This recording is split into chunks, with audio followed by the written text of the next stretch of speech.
તો બજેટના મોટા દિવસના ઘટાડા બાદ આજે ફરી બજારમાં આપણે નીચલા સ્તરેથી રિકવરી આવી છે ને એક મજબૂત રિકવરી આજે આપણને આવતી જોવા મળી. જ્યાં જુઓ નિફ્ટી તમને ઓલમોસ્ટ આજના દિવસે 250 પોઈન્ટ વધીને 25,000ની ઉપર બંધ થતો જોવા મળ્યો છે. સેન્સેક્સની અંદર પણ ઓલમોસ્ટ 1%ની ઉપરની તેજી રહી.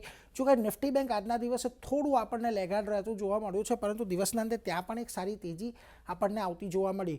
પરંતુ છેલ્લા કલાકની અંદર તમને મિડ કેપ અને સ્મોલ કેપ આ બંનેમાં પણ એક સારી તેજી આવી છે. નીચલા સ્તરેથી એક સારા રિકવરી થઈને ઓલમોસ્ટ 1% મજબૂતી મિડ કેપ અને 0.5% ઉપરની મજબૂતી સાથે સ્મોલ કેપ બંધ થયા છે. ઘણા બધા સેક્ટર આજના દિવસમાં એવા હતા કે જ્યાં આગળ મજબૂતી આવતી જોવા મળી. જુઓ કેપિટલ માર્કેટ શેર્સ, સરકારી કંપનીઓ, ઓટો કંપનીઓ, મેટલ કંપનીઓ, આ બધી જગ્યાએ આપણને તેજી જોવા મળી. એકમાત્ર આઈટી શેર્સ એવા હતા કે જે આજના દિવસે થોડા દબાણમાં રહ્યા છે. વેલ, નિફ્ટીના ફ્રન્ટ પરથી વાત કરીએ, પાવર ગ્રીડમાં જુઓ એક સારી તેજી આવી ગાઈડન્સના પગલે. આ ઉપરાંત Tata motors, Adani ports, Tata consumer, આ બધા સ્ટોક્સ એવા રહ્યા કે જ્યાં આગળ આજે તેજી રહી, પરંતુ જ્યાં દબાણ હતું ત્યાં જુઓ Shriram finance, axis bank, max healthcare અને ઇન્ફોસિસનો સમાવેશ થાય છે.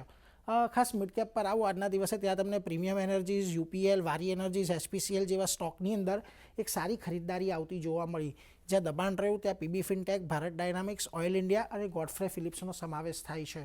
હવે ઓવરઓલ આજના દિવસે જે તેજી તમને આવી છે, 25,000ની ઉપર આપણે બંધ થયા છીએ, એટલે એક મજબૂતીનો સંકેત તો છે. હવે સીધો અહીંથી જે પહેલું રેઝિસ્ટન્સ છે 25,500નું છે, એટલે ત્યાં સુધી તો આપણને નિફ્ટી એક વખત જતું દેખાશે, પરંતુ જો 25,500 પાર નથી થતું તો પછી આપણને કદાચ આગળ તેજી વધતી થોડી નહીં જોવા મળે.